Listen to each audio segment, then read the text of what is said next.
aquí tenemos con nosotros a Laura Di Nobile. Hola Laura, ¿qué tal estás? Muy buenas tardes. Hola, buenas tardes a todos. Oye, que muchas gracias por estar en esta hora. A ver, es una hora Intempestiva. curiosa, es una hora curiosa.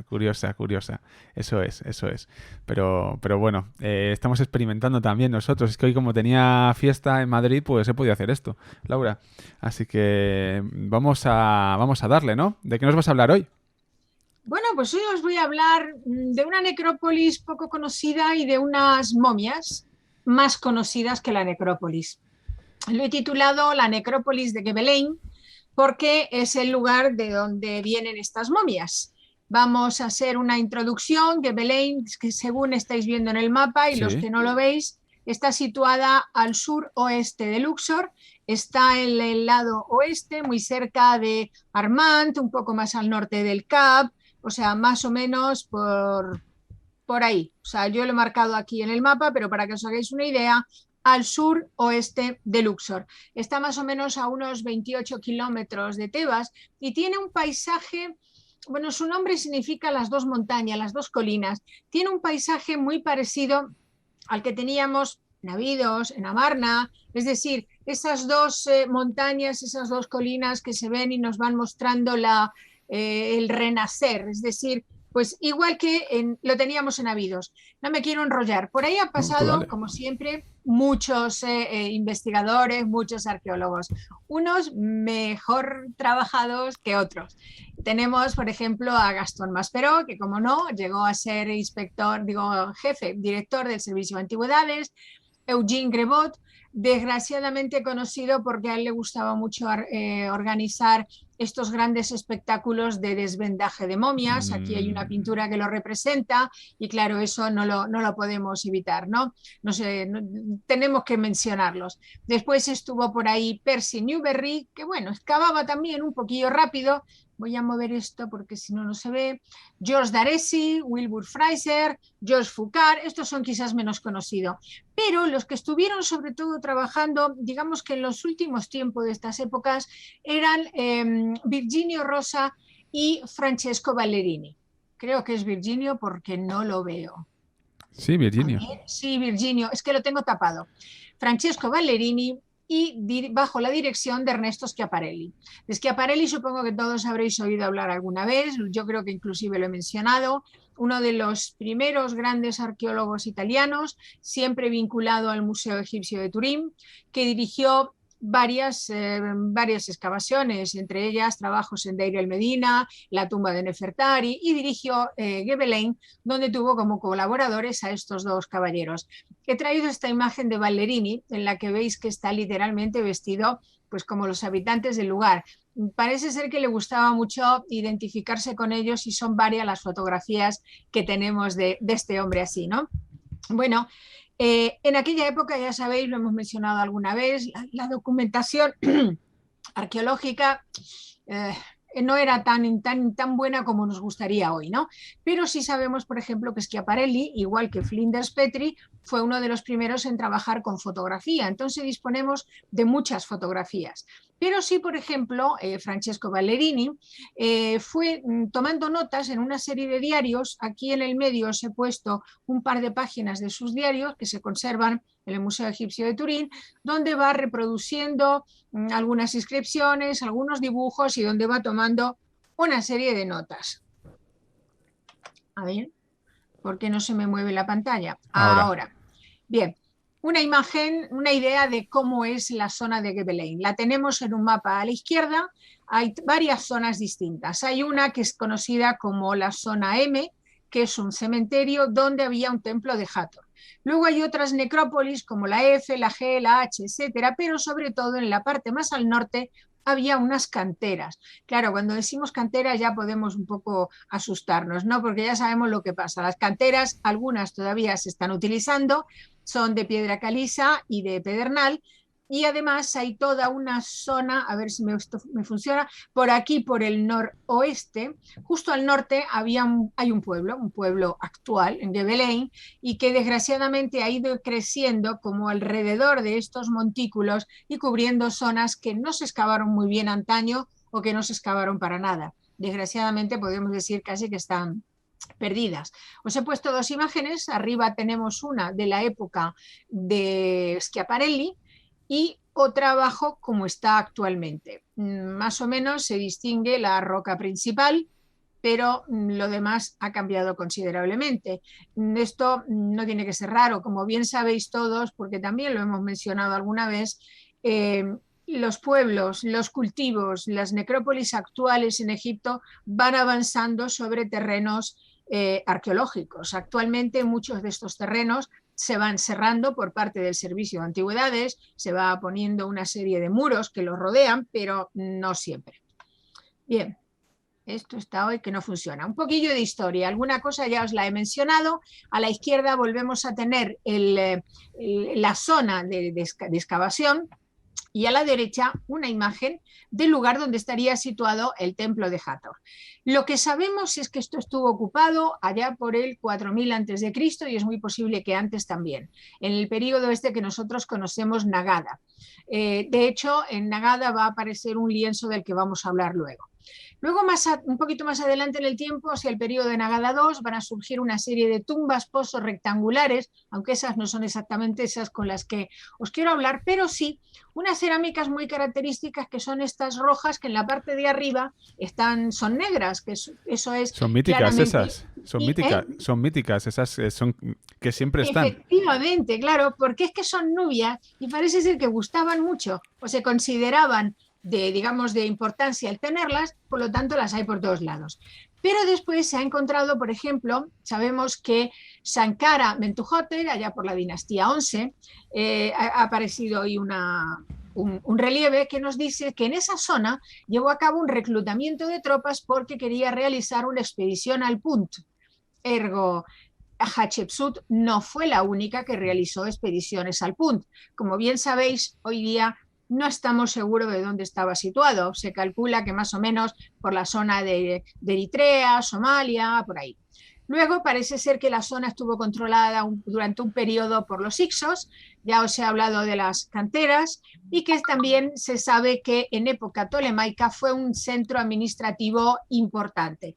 Hubo un periodo de abandono y después, más o menos en el siglo VI después de Cristo, va a ser un importante centro político. Como veis, por ahí ha pasado mucha gente y por lo tanto poder volver a recuperar alguna cosa de la zona sería un poquillo difícil. Pero si consigo pasar la siguiente pantalla, eso es. ¿Qué características vamos a encontrar en los enterramientos? Yo me he querido centrar hoy en los enterramientos predinásticos. Todos habréis visto alguna vez en algún museo, de hecho los hay en el Museo Petri, en el Museo Británico, creo que en el Ashmolean, unos grandes, cuando digo grandes, muy grandes vasos cerámicos. Aquí a la derecha os he puesto una imagen que estaban compuestos por dos partes, uno hacia abajo y otro utilizándose como tapa. Bueno, aquí lo veis, para quienes no lo veis, imaginaros unos vasos con una boca muy ancha, con una forma ovoide, y uno sirve de tapa al otro. Y es que esos vasos van a servir como los primeros ataúdes, los primeros sarcófagos. Allí nos vamos a encontrar con una serie de enterramientos. En la parte de la izquierda os he puesto unos dibujitos, más o menos, para que tengamos una idea de cómo se está enterrando en este momento. El cuerpo va a estar siempre en posición fetal. Las primeras del todo no van a tener estos dos vasos, como os dije, sino que solamente van a estar sobre la tierra y lo van a tener colocado como una tapa. Pero luego se va a excavar un pozo y en el fondo se van a colocar los dos vasos, como os decía. Más adelante, a unos enterramientos posteriores, vamos a encontrar en el fondo del pozo como un hueco un poquito más grande para encajar allí el difunto. Luego ya, como la historia de los enterramientos siempre es como todos, ¿no? Luego ya se hace una cámara, se forra con adobes, se coloca un ataúd de madera, etcétera. Pero bueno, esto es lo principal porque, bueno, no sé por qué hoy no corren. Ah, esto era. Estas dos imágenes están hechas en el Museo Egipcio de Turín, pero en el Museo Petri tenemos también algo muy parecido. A la izquierda os he traído la parte inferior de uno de estos vasos. Como veis, tienen un diámetro bastante importante, tienen que contener un cuerpo adentro y en algunos casos, como en este desgraciadamente el difunto no estaba en muy buen estado, pero en otros vamos a ver que sí y ha podido conservarse. Andando en el tiempo, un poquillo más adelante, estos sarcófagos cerámica se van a transformar en algo ya un poco más parecido a los nuestros de forma cuadrangular, quiero decir a los posteriores, y este es el que estamos viendo en la pantalla de la derecha, también en el Museo Egipcio de Turín. Bien, hace unos minutos mencioné un lienzo. Evidentemente estas tumbas no todas eran ricas en ajuares, pero en algunas de ellas se han encontrado piezas muy interesantes.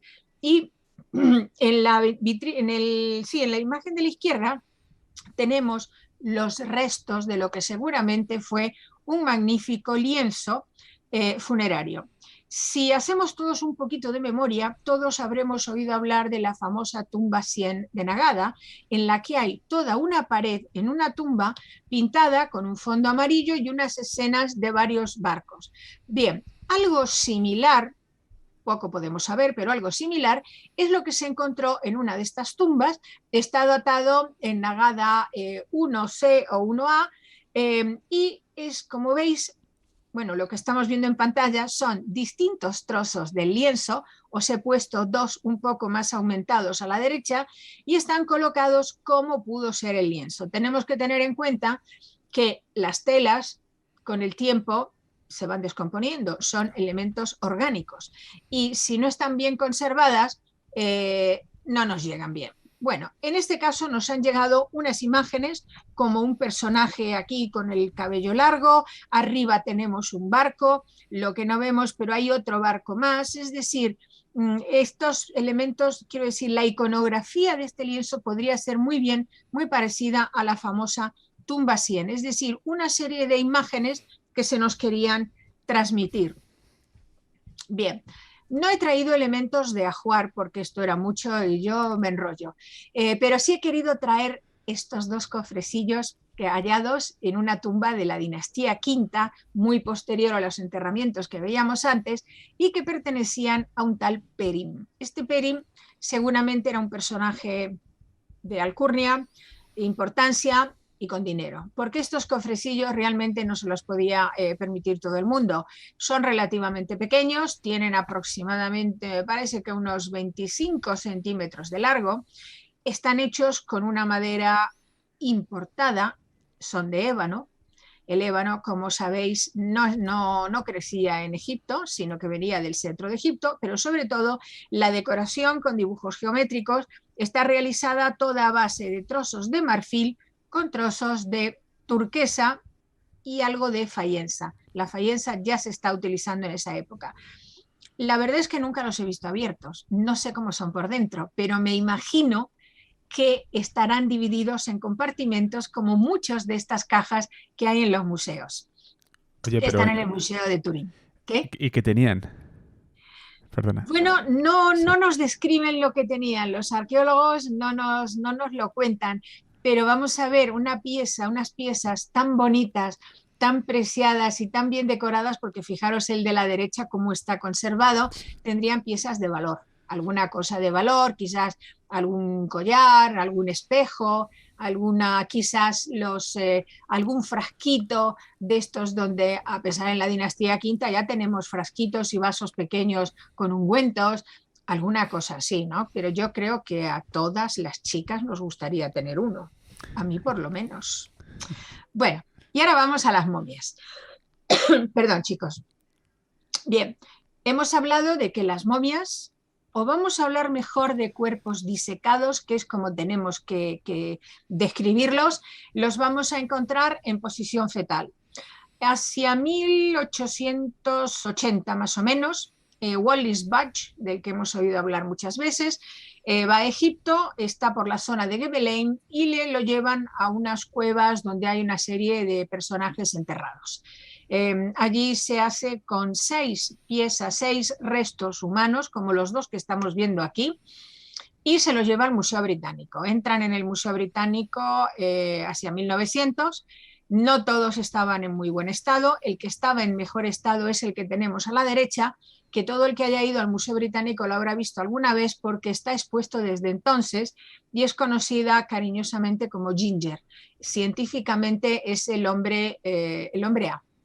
Bien, el de la izquierda no está en el Museo Británico, está en el Museo Egipcio de Turín, pero los he traído para que veáis que están más o menos colocados en una misma posición. Una tumba realmente pequeña, estos no estaban en vasos, estaban en un lugar cóncavo, quiero decir oval, un poquito más ajustado y con algunos elementos de ajuar. A Ginger le han colocado estos famosos vasos parecidos a los nubios de los que hablábamos antes, que son Justo, sí, los sí, sí, sí. rojos con el borde negro. Bien, en este caso, ellos no presentan ningún tipo de tela o envoltorio, pero sí sabemos que los hubo.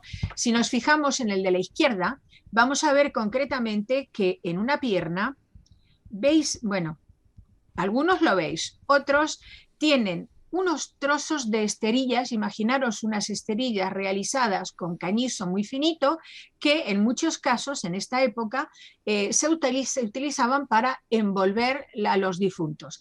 Pero también en algunos lugares del cuerpo presenta como restos de tela.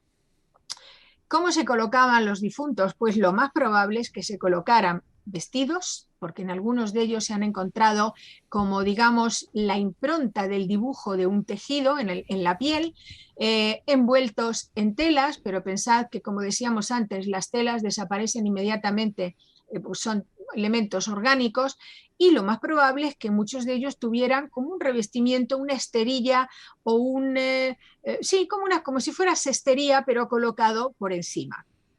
Bien, esto no era momificación, como lo he dicho antes, estos cuerpos están conservados de una manera natural.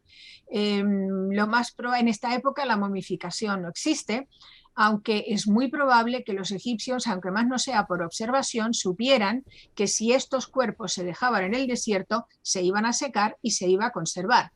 No extraían las vísceras, de hecho, se han hecho unos análisis y se han encontrado, a ver, aquí, hace cosa de unos 10 años, creo, no recuerdo bien la fecha, el Museo Británico realizó un estudio muy interesante a las 6 momias que tenía. Lo dirigió el conservador John Taylor, que está muy dedicado al estudio de las momias, y de ahí se han sacado una serie de resultados.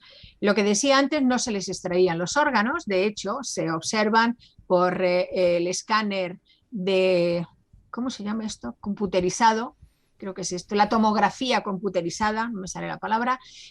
Se sabe, por ejemplo, como lo vemos en la imagen de la izquierda, que conservaban el cerebro, conservaban las vísceras, y por ese motivo se han encontrado restos de comida y sabemos cuáles eran los últimos alimentos que tomaban algunos de estos difuntos. Un tema muy interesante.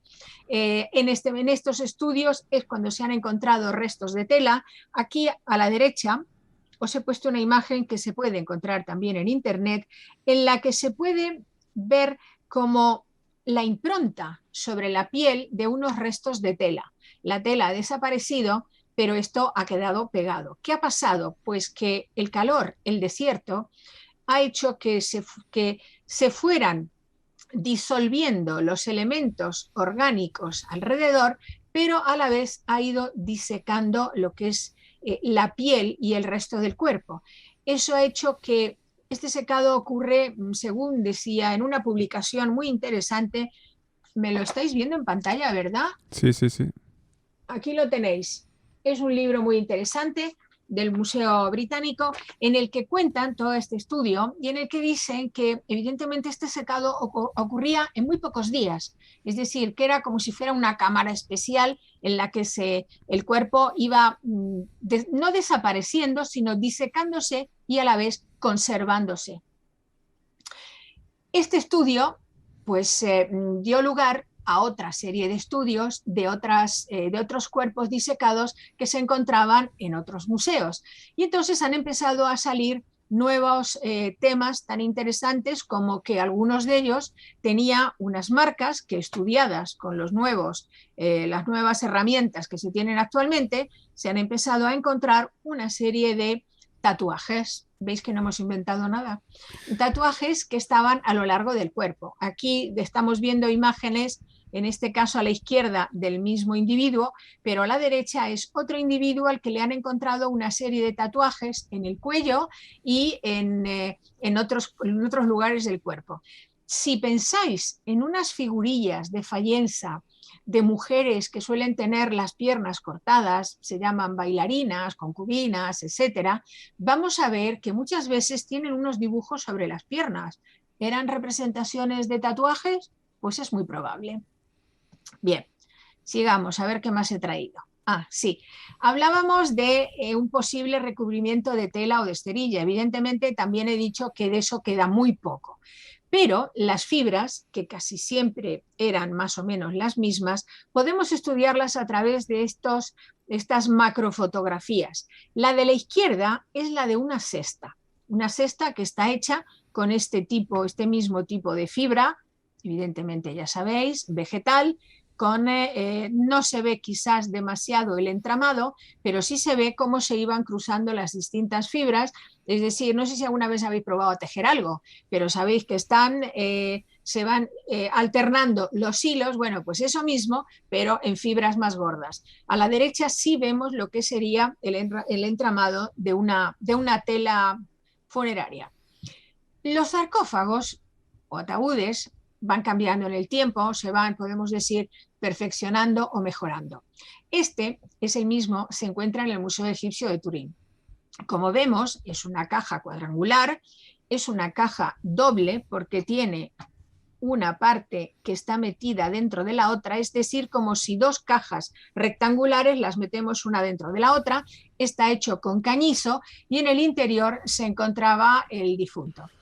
Voy a hacer un paréntesis. Hace unos días hemos estado hablando en otra de estas charlas o alguien preguntó algo sobre las telas y los vestidos, y os dije que en el Museo Egipcio de Turín había varios. Bueno, pues en la imagen de la izquierda estamos viendo uno que además está plisado.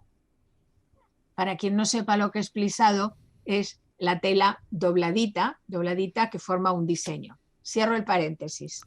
Vale, sigamos. Seguimos en el Museo Egipcio de Turín. Es que para este periodo histórico el Museo Egipcio de Turín es una maravilla. Bueno, en realidad lo es para todo, ¿eh? Yo le aconsejo a todo el Cuidado, mundo ahí, te tira, que te vaya. tira ahí. Te tira Turín.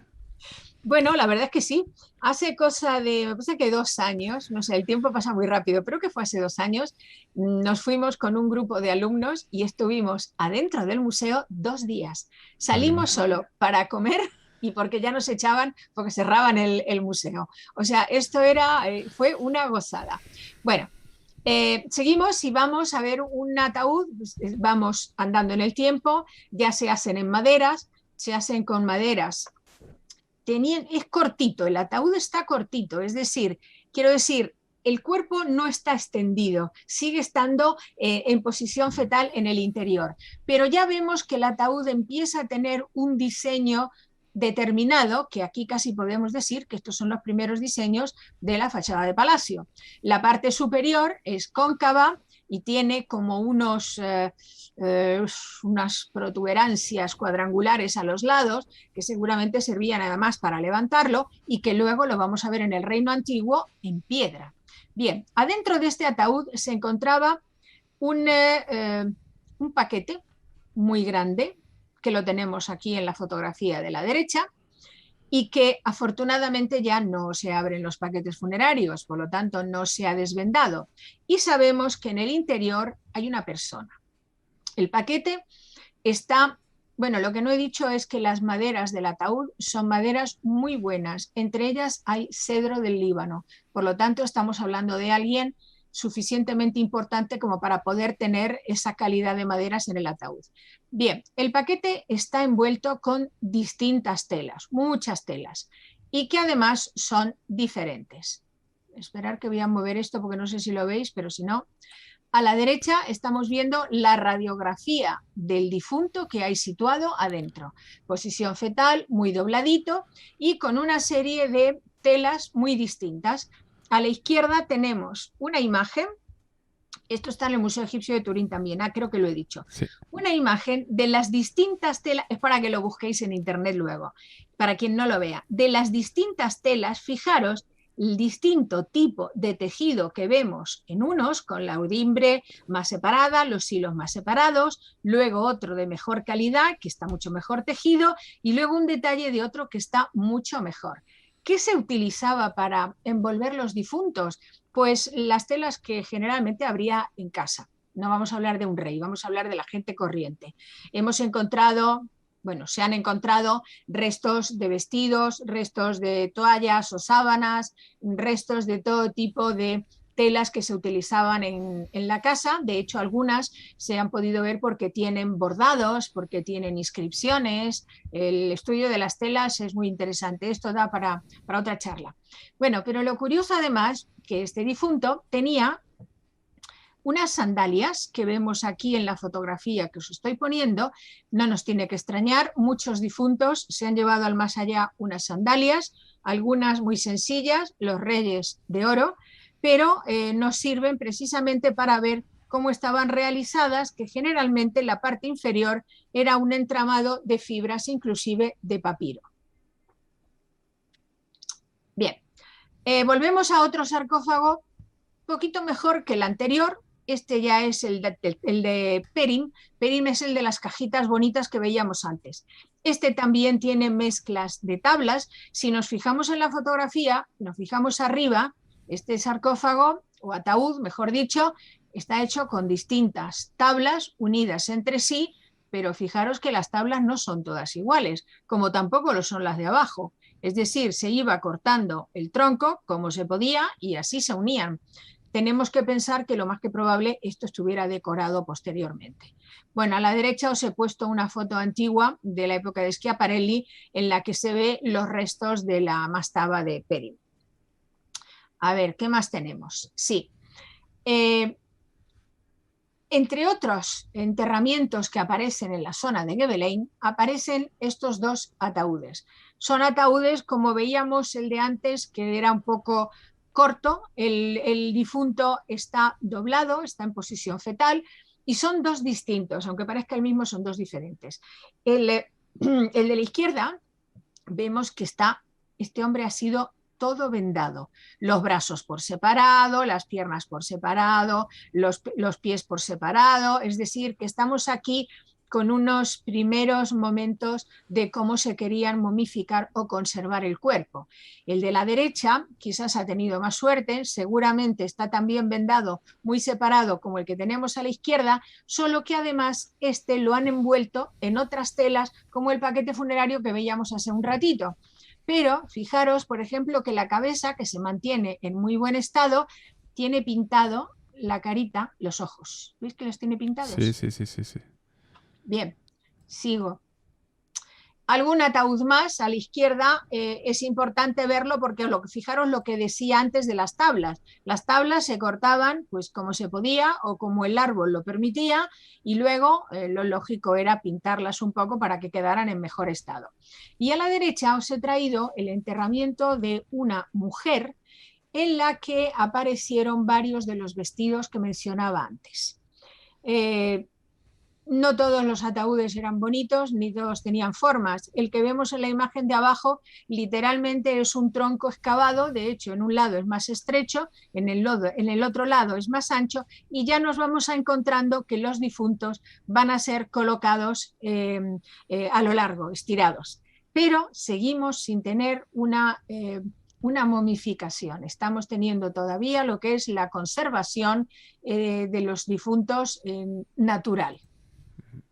Y creo que esta es la última. Esta es la señora que os decía.